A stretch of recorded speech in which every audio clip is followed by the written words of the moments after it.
அனைவருக்கும் வணக்கம். நான் பிரபாகர் ஜோதிடர். ஓம் சிவாய நமக. சிவசக்தி திருச்சிற்றம்பலம்.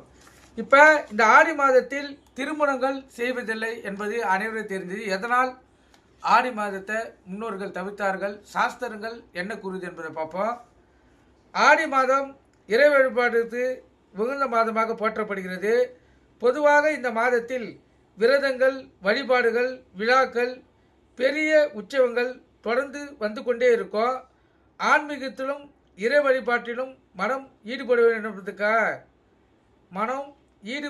வேண்டும் என்பதற்காக ஆடி மாதத்தில் திருமணங்கள் செய்வதில்லை என்று முன்னோர்கள் கருத்தில் அவங்க கொண்டு இருந்தாங்க. கருத்தில் கொள்ளுங்க.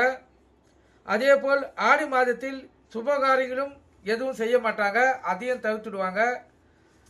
ஏன்னா இது முழுக்க முழுக்க இறையரில் பொருந்திய மாதம் என்பதால் சுபகாரியங்களையும் திருமணத்தையும் முன்னோர்கள் தவிர்த்து வச்சாங்க. நீங்கள் கருத்து கொண்டு பயன்படுங்க. நன்றி, வணக்கம். வாழ்க வளமுடன்.